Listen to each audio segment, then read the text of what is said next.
Hello students, welcome to the class of commerce, ISC class 12th. So today in this lecture we are going to start very interesting topic, that is ESOP, sweat equity shares and retained earnings. These topics are very important from the board point of view, and questions are asked from these topics. Not only from these topics, this entire chapter number 3 is very important, because at least 10 mark question is asked in board examination from this chapter. So listen to me carefully, open your textbook and write down the important points.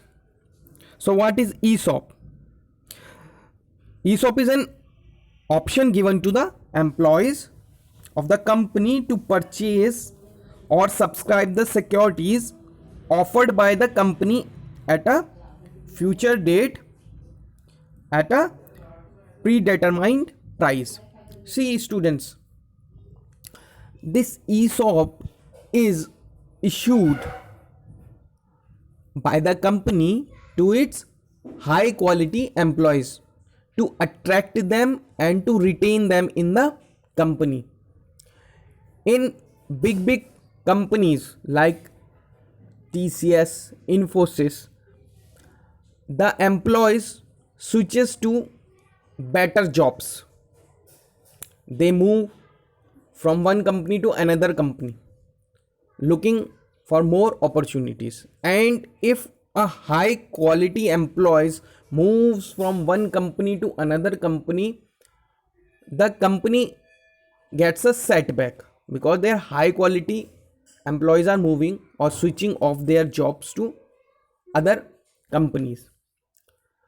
So it's a setback, pressure for the company, and they don't want their employees to move.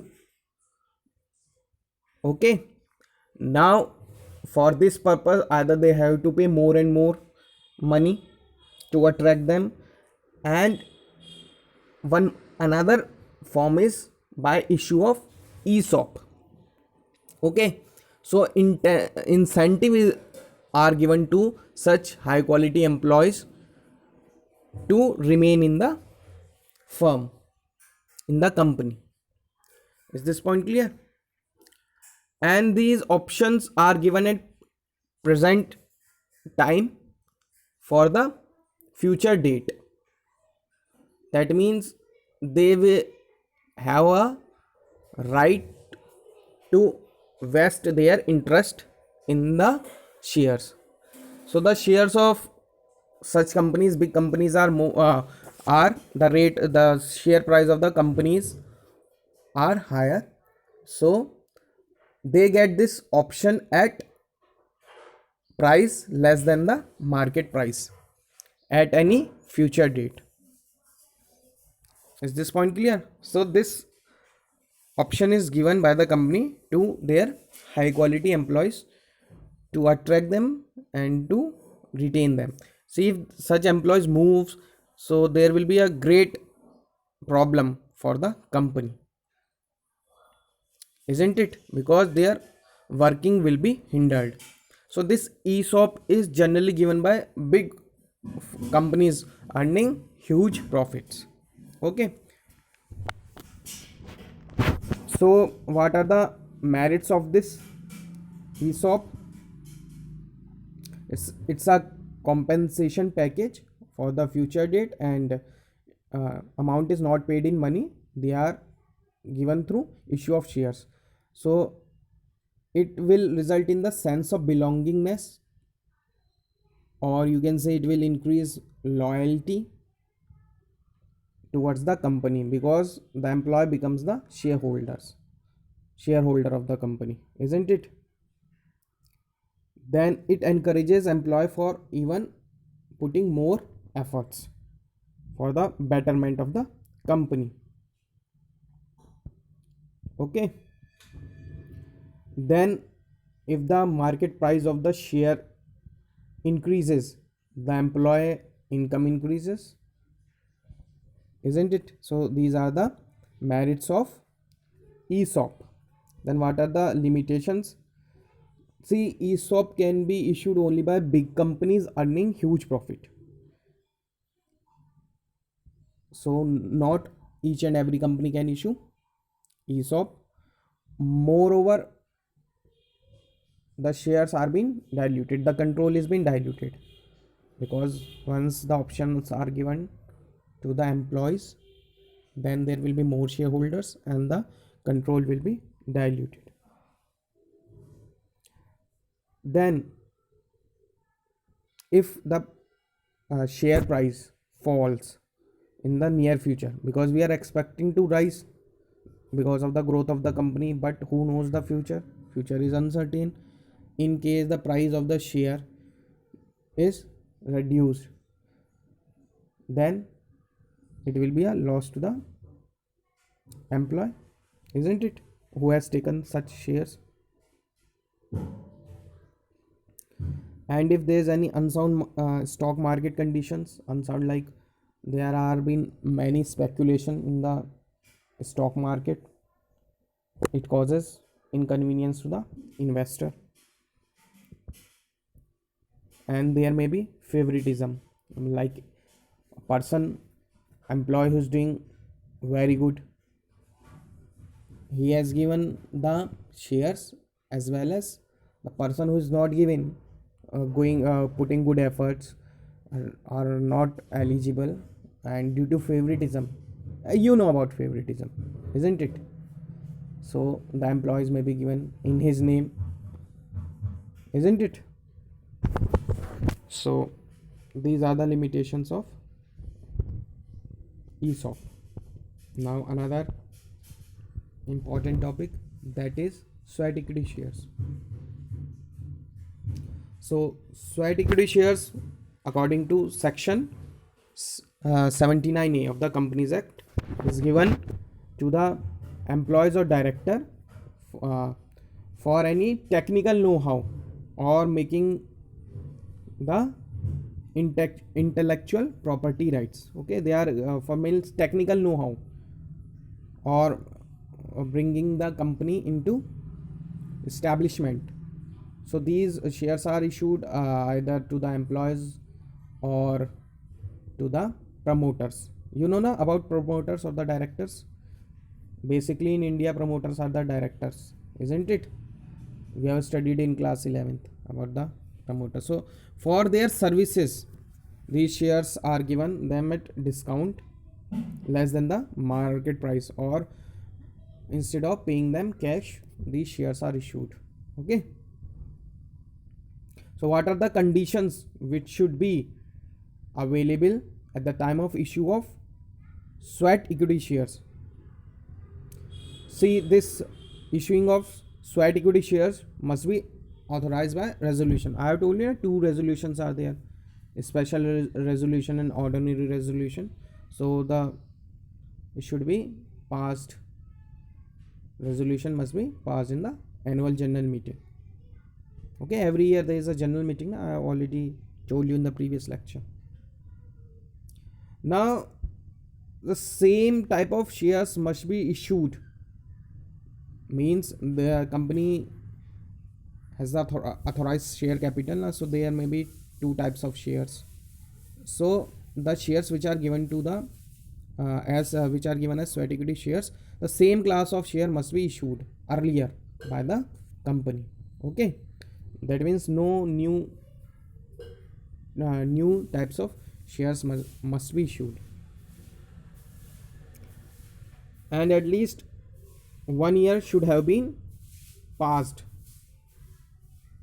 of the commencement of the business. There are 4 stages in the public company, do you remember? So after the commencement of the business and 1 year is been passed, then only sweat equity shares can be issued. Okay, and it should be issued with accordance with the SEBI, Stock Exchange Board of India. The rules and regulations led by the SEBI should be strictly followed for issuing sweat equity shares. Okay,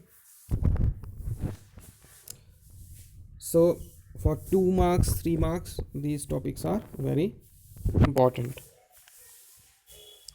Now So these sweat equity shares are issued under a formal scheme. Okay, not any time that anytime company wants to issue. Okay, they are issued at a specified time period.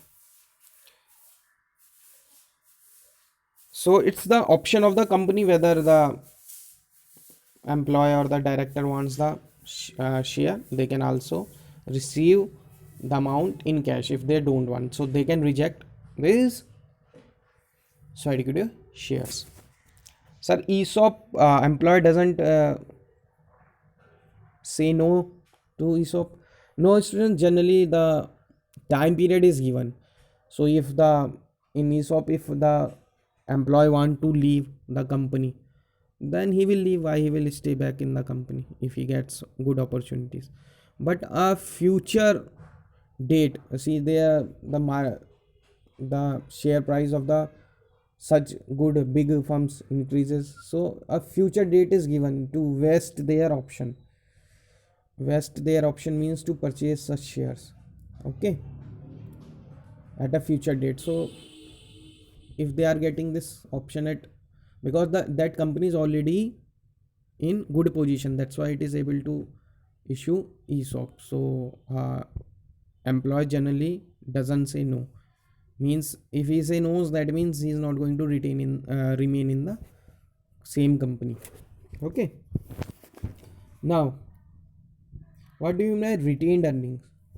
See, this word I hope is not new to you. Retained earnings means the profit which is set aside of profit.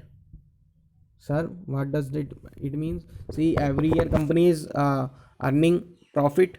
So instead of distributing it as dividend, the company keeps certain amount with itself in the form of reserve for future liabilities or for growth and expansion. That is termed as retained earnings. Okay, it is also termed as plowing back of profit. Okay, so year after year the profits are being earned by the company, and from that profit a certain amount is kept aside. Okay, it's a very popular and method of utilization for modernization and expansion, because the company need not to look for other sources, outside sources, for financing their projects. It is also known as internal method of finance. Okay, so there are certain advantages and disadvantages of retained earnings.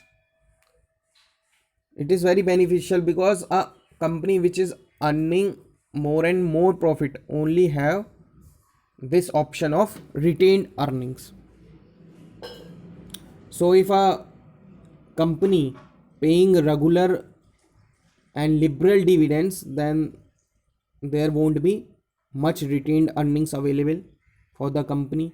New company may not have this retained earnings. Why? Because they have to satisfy the shareholders. Only old companies may be able to retain more and more profits, because new company have to give dividends to satisfy the shareholders.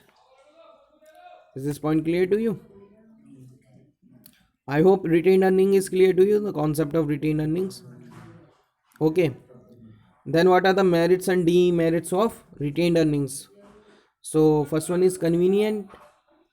Why it is convenient and economical? Because no legal formalities are there, no fixed obligation, the assets are not pledged, and it is the internal source, so there is no legal formalities the companies have to comply to have retained earnings. This is a source of finance, isn't it? Like every month you get pocket money, so think your pocket money as a profit.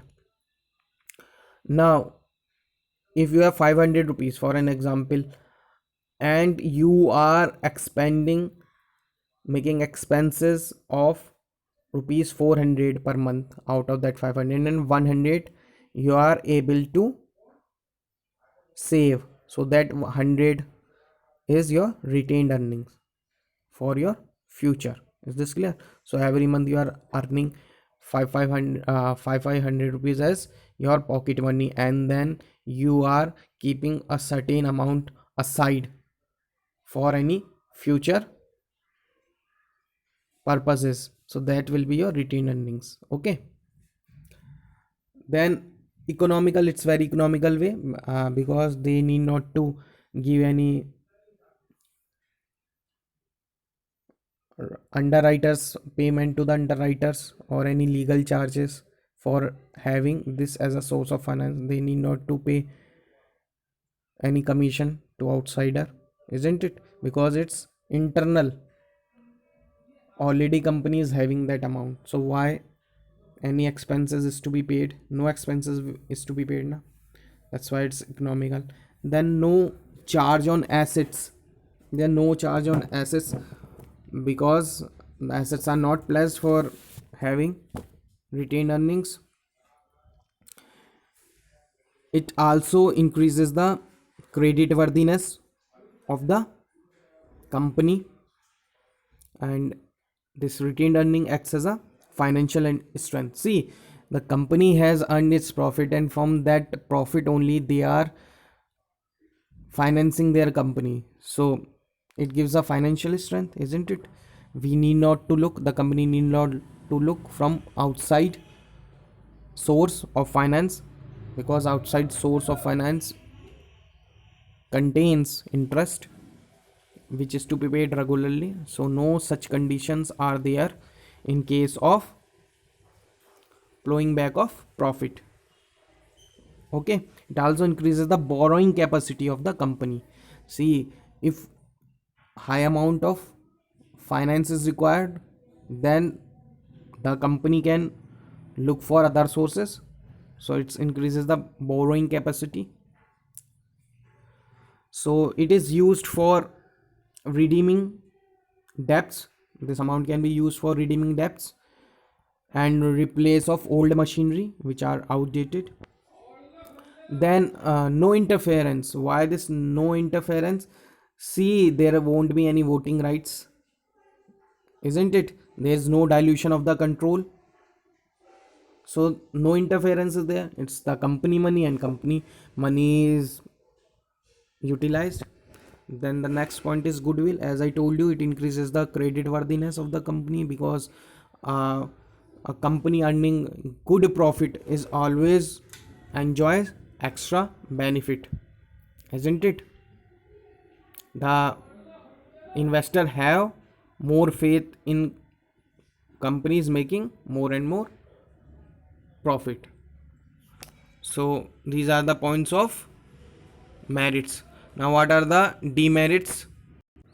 Danger of overcapitalization. See, the company may not issue the dividend to the shareholders in order to have more and more amount with the company, that may result in overcapitalization, and that also will manipulate the share prices, and the directors may invest such amount in unprofitable field, or may spend them wastefully, isn't it, if overcapitalization takes place?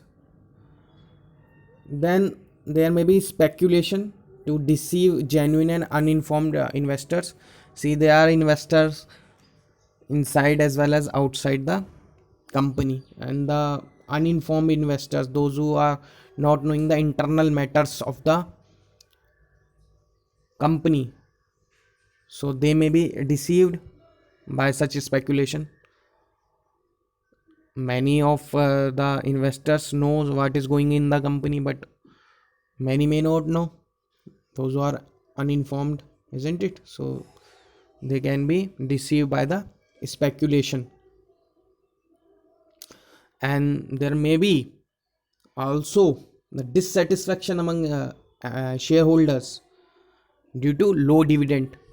See, company is earning profit, but the company is not distributing the profit in the form of dividend. They are keeping the amount with the company itself, and and as I told you, they are controlled by few in a company in actual, though every shareholder is the owner of the company, but the in actual the control lies in the hands of few, isn't it?